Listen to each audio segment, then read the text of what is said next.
Halo teman-teman, pada kesempatan kali ini kembali lagi dengan saya Amir Badai, di mana saya akan membaca buku lanjutan dari pembahasan yang kemarin. Di mana pembahasan yang kemarin kalian bisa lihat video saya sebelumnya, karena kalau semisal kalian semua tidak melihat konten saya sebelumnya, mungkin pembahasan kali ini sedikit membingungkan, karena video yang kemarin yang sekarang ada keterkaitannya teman-teman. Tapi saya usahakan untuk yang baru menonton video pada kesempatan kali ini, walaupun tidak menonton video yang sebelumnya, saya upayakan untuk bisa paham dan mengerti apa yang saya sampaikan pada kesempatan bukan apa ya, pagi kayaknya. Dulu ya ada chat. Oke, lanjut teman-teman. Saya akan membahas terkait kebiasaan. Dimana saya sudah bahas sebelumnya, kebiasaan itu menentukan karakter sikap kalian teman-teman. Masa depan kalian itu dibentuk oleh kebiasaan. Jadi kalau misalnya kalian mau jadi pembisnis, Eka Cipta Wijaja itu pernah mengatakan, saya sebelum teori beliau disampaikan kepada kalian, mungkin saya akan sedikit mengulas terkait cerita beliau. Eka jauh lebih dikenal dengan nama Eka Cipta Wijaja. Ia lahir di Guangzhou, Cina pada tanggal 3 Oktober 1923, jadi sebelum kemerdekaan Indonesia. Pada usia 9 tahun, ia pindah ke Makassar bersama ibunya. Menyusul ayahnya berjualan. Selama 7 tahun dan 7 malam, Eka dan ibunya berlayar menuju Makassar. Mereka tidak bisa makan, masakan enak, dan hanya tidur di tempat paling buruk di kapal lantaran uangnya tinggal $5. Itu pun uang sisa pinjaman dari retender yang nominalnya sebesar $150.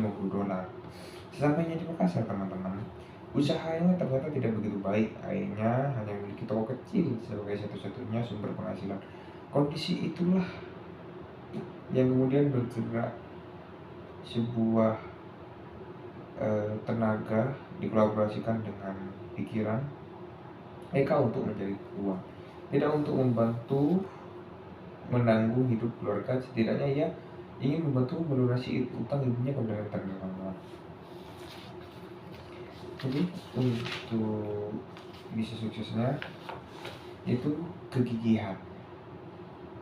Mungkin saya akan menceritakan lebih detailnya terkait Eka, lebih enak mungkin daripada teori, biar kalian ada pandangan seperti apa cara beliau mendapatkan kesuksesan.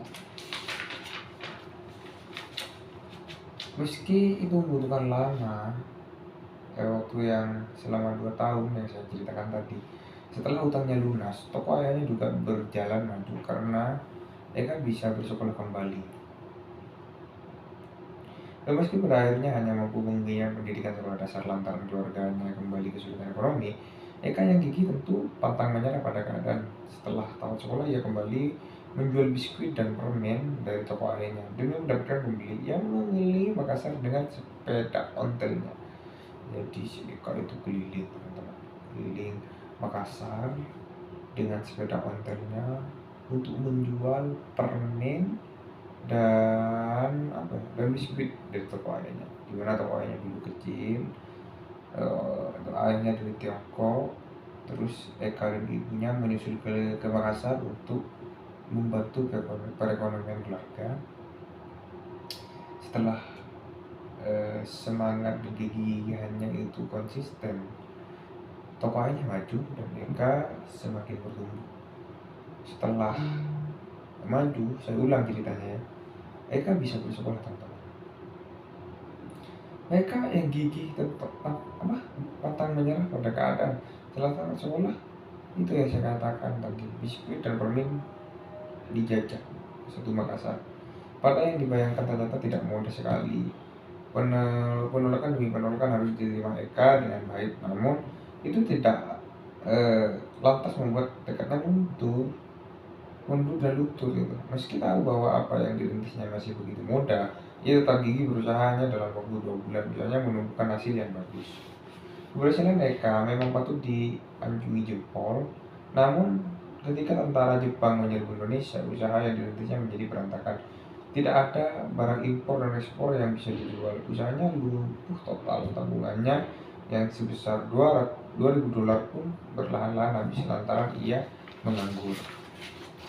Di saat dunia seakan baginya tidak bersahabat, Eka menunjukkan sepeda berkeliling Makassar. Ia ingin mencari udara segar, hingga ia melihat ratusan tentara Jepang yang sedang mengawasi pasukan Belanda yang menjadi tawanan. Ia sungguh takjub pada tempat itu. Bukan pada pasukan Belanda dan Jepang, melainkan pada tumpukan terigu, semen, gula, dan barang-barang sisa yang numpuk sia-sia di tempat itu. Padahal bisa jadi masih layak pakai. Jiwa bisnis Eka yang tumbuh dengan kegigihan seketika menyeruak keluar. Pada hari berikutnya, ia bertekad menjual makanan dan minuman di area tersebut. Ia juga minta izin untuk mengangkut sisa-sisa yang tertumpuk, barang tertumpuk untuk dibawanya ke rumah.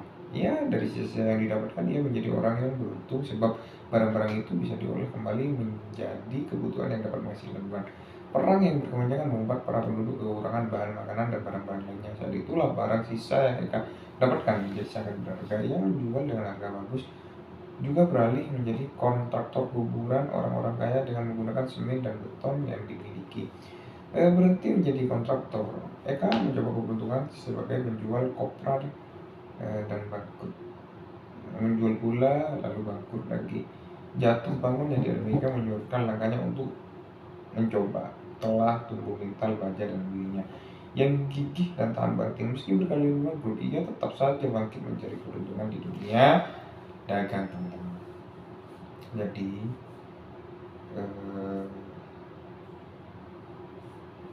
seorang entrepreneur itu melihat peluang, dimana ketika dirasa barang yang tidak terpakai bisa menjadi uang, disitulah entrepreneur beraksi. Tahun 1975, ia mendirikan Tijui Kimia yang 2 tahun kemudian sudah mampu memproduksi 1.000 ton kertas. Usaha kali ini terus meningkat hingga ia bisa membeli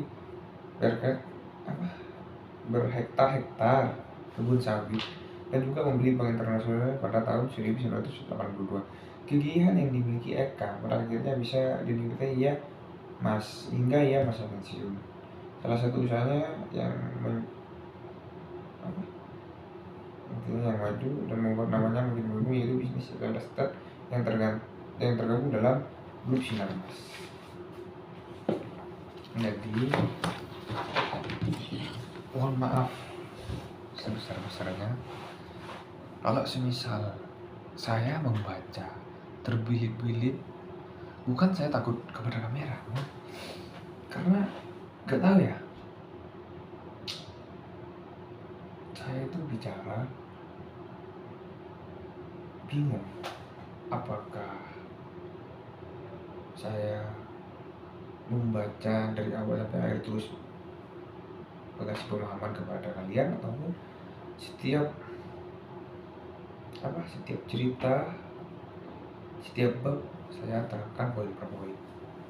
Jadi mungkin kalian yang melihat video saya, mohon maaf, ini cuman untuk memotivasi Anda supaya Anda punya pemikiran luas dan berwawasan, cakrawalannya tidak terbatas. Oke ya.